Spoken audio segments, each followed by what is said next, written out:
এই প্রচণ্ড গরমে রিচ খাবার খেতে একদমই ভালো লাগছে না, আবার উইকেন্ডেতে একটু মাংস না হলেও ভালো লাগে না। তার জন্য আজকে আমি একদম হালকা ফুলকা চিকেন পোলাওয়ের একটা রেসিপি নিয়ে এসেছি। গরমে যখন বেশিক্ষণ গ্যাসের সামনে থাকতে ভালো লাগে না, তখন কিন্তু এই এক পাকে একটা রান্না করলেই সম্পূর্ণ লাঞ্চটা কমপ্লিট হয়ে যাবে।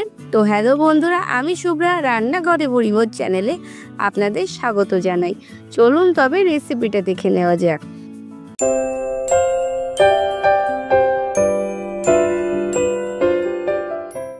চিকেন পোলাও বানানোর জন্য প্রথমেই এখানে আমি হাফ কেজি পরিমাণে বাসমতি চাল নিয়ে নিয়েছি। আর চালটা নিয়ে জল দিয়ে ভালো করে ডলে ডলে ধুয়ে নেব। চালে বেশ পরিমাণে নোংরা থাকে, তাই 3-4 বার জল পাল্টে পাল্টে যতক্ষণ পরিষ্কার জল আসবে ততক্ষণ পর্যন্ত চালটাকে ধুয়ে নিতে হবে। তো চালটা আমার ধুয়ে নেওয়া হয়ে গেছে। এরপর চালটাকে এভাবে ভিজিয়ে রেখে দেবো ঘন্টাখানেক মতো। এদিকে আমি 750 গ্রাম উইথ বোন চিকেন নিয়েছি, এটা নর্মাল কাট করা আছে। এটাকে ম্যারিনেট করে নেব। তার জন্য দিয়ে দিলাম 1 চা চামচ লবণ, হাফ চা চামচ গোলমরিচের গুঁড়ো, 1 চা চামচের 3 ভাগের 1 ভাগ গরম মশলা আর 4 চা চামচ টক দই দিয়ে ভালো করে মাংসর গায়ে এটাগুলোকে মাখিয়ে নেব। মশলাগুলোকে ভালো করে ডলে ডলে মাংসর গায়ে মাখিয়ে নিতে হবে, যাতে ফ্লেভারগুলো মাংসের মধ্যে খুব ভালোভাবে মিশে যায়। এরপর এটাকে ম্যারিনেট করে রেখে দেব মোটামুটি 30 মিনিট মতো। হাতের সময় থাকলে অবশ্যই 1 ঘন্টা রাখবেন। এরপর আমি একটা মশলা তৈরি করে নেব। তার জন্য মিক্সির জারে নিয়ে নিচ্ছি 15 থেকে 20 কোয়া রসুন, 4টে কাঁচা লঙ্কা আর 1 ইঞ্চি পরিমাণে আদা টুকরো করে কেটে নিয়েছি। কাঁচা লঙ্কা যদি আপনারা ঝাল বেশি খান তবে বেশি পরিমাণে দেবেন। এরপর সমস্ত কিছু মিক্সিতে একটা পেস্ট তৈরি করে নিয়েছি। এরপর গ্যাসে কড়াই বসিয়ে দিয়েছি। কড়াইটা খুব ভালোভাবে গরম হয়ে গেলে দিয়ে দিচ্ছি সাদা তেল। এখানে 5 টেবিল চামচ পরিমাণে সাদা তেল দিয়েছি। আর তেলটা গরম হয়ে গেলে ফোড়নে দিচ্ছি 4টে লবঙ্গ, 3টে এলাচ আর একটু জয়িত্রী ফুল দিয়েছি। এলাচের মুখগুলো ফাটিয়ে দিয়েছি। তার সাথে দিয়ে দিচ্ছি 8 থেকে 10টা গোলমরিচ, হাফ চা চামচ গোটা জিরে, হাফ চা চামচ মৌরি। আর ফোড়নটাকে 30 সেকেন্ড মতো নেড়ে নিচ্ছি। ফোড়ন থেকে সুন্দর গন্ধ বেরোলে দিয়ে দিচ্ছি কেটে রাখা পেঁয়াজ।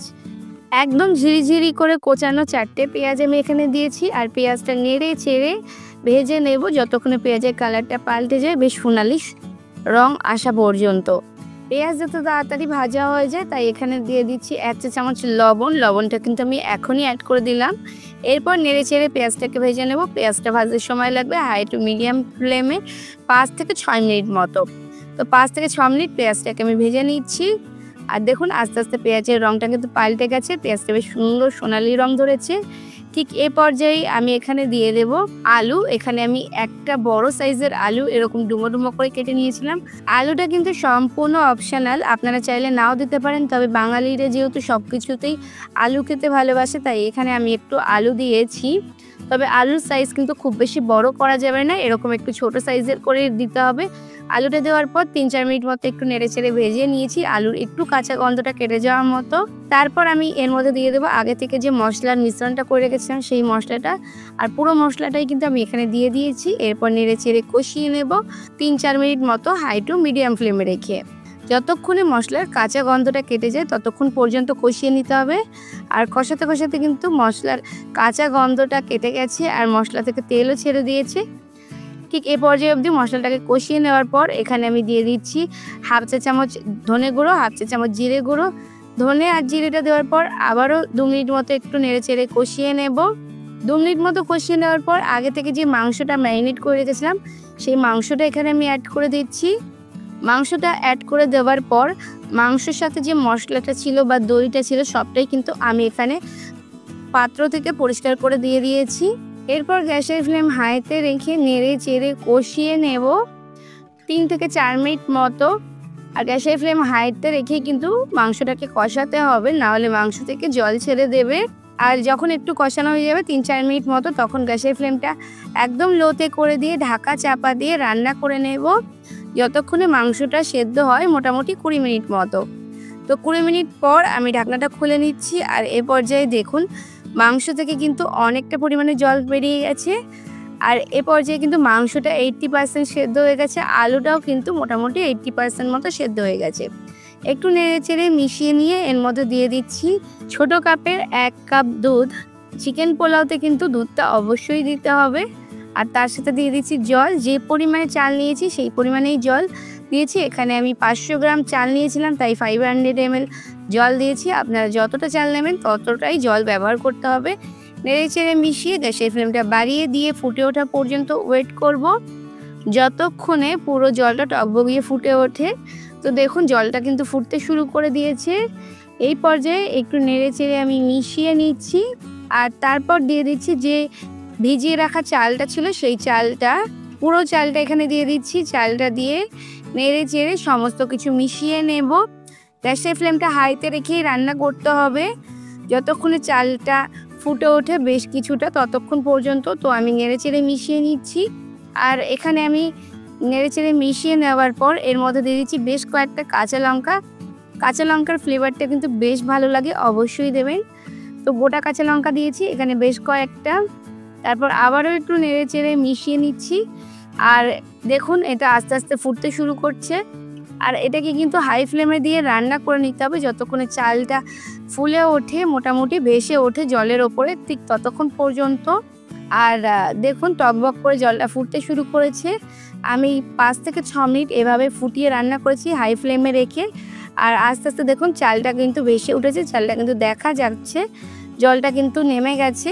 ঠিক এই পর্যায়ে অবধি রান্না করে নিতে হবে। এরপর আমি ওপর থেকে কিছুটা ধনেপাতা কুচি ছড়িয়ে দিচ্ছি। এরপর পোলাওটাকে দমে রান্না করব, তার জন্য গ্যাসের ওপর প্রথমেই চাটু দিয়ে দিয়েছি, তারপরে ওই কড়াইটা দিয়ে দিয়েছি। আর তারপর আমি এর উপর একটা ঢাকা চাপা দিয়ে দিচ্ছি যাতে দমটা বেরিয়ে না যায়। তাই একটা পাত্রে একদম ভরে ভরে জল দিয়েছি, দিয়ে তার উপর চাপা দিয়ে দিচ্ছি, এতে করে দমটা বেরোবে না।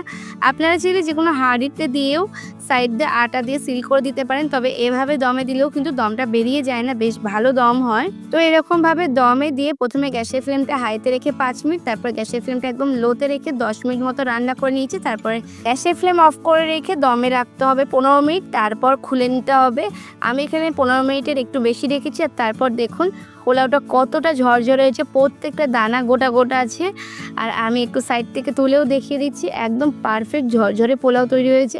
ঠান্ডা হওয়ার সাথে সাথে কিন্তু এটা আরও বেশি ঝরঝরে হয়ে যাবে, খেতেও ভীষণ ভালো হয়। আলুটা কিন্তু একদম প্রপার কুক হয়েছে, মাংসগুলো দেখলে বুঝতেই পারছেন একদম সফট হয়েছে, ভেতর অবধি গলে গেছে। আর আমি একটা আলু আপনাদের দেখিয়ে দিচ্ছি, দেখুন আলুটা কিন্তু প্রপারভাবে গলে গেছে। তো আমি একটু হাত দিয়েও ভেঙে দেখিয়ে দিচ্ছি। তো দেখুন যেহেতু গরম ছিল তাই খুব বেশি হাত দিয়ে দেখানো যাচ্ছিল না। আমি আপনাদের একটা প্লেটে সার্ভ করে দেখিয়ে দিচ্ছি কতটা ঝরঝরে পোলাও তৈরি হয়েছে, একদম পারফেক্ট চিকেন পোলাও, খেতেও ভীষণ ভালো হয়। আর এই প্রচণ্ড গরমে একদম হালকা ফুলকা একটা চিকেন পোলাও তৈরি হয়েছে। আর এই একটা পদ রান্না করলেই কিন্তু সম্পূর্ণ লাঞ্চটা হয়ে যাবে, বেশিক্ষণ আগুনের সামনে রান্নাও করতে হবে না। তাহলে বন্ধুরা আমার আজকের রেসিপিটা কেমন লাগলো অবশ্যই কমেন্টস করে জানাবেন। ভালো লাগলে লাইক শেয়ার করে অন্যদের দেখার সুযোগ করে দেবেন। আর যদি আমার রেসিপিটা ফেসবুক পেজ থেকে দেখে থাকেন তবে অবশ্যই পেজটাকে ফলো করে দেবেন। আর যদি ইউটিউব থেকে দেখে থাকেন তবে চ্যানেলটাকে সাবস্ক্রাইব করে পাশে থাকা বেল আইকনে ক্লিক করে দেবেন, যাতে পরবর্তীকালে আমি যখন নতুন কোনো রেসিপির ভিডিও আপলোড করব সবার আগে আপনাদের ফোনে নোটিফিকেশান পৌঁছে যায়। আজকে এই পর্যন্তই, আবার আসবো অন্য কোনো দিন অন্য কোনো রেসিপি নিয়ে। ততক্ষণ ভালো থাকবেন, সুস্থ থাকবেন।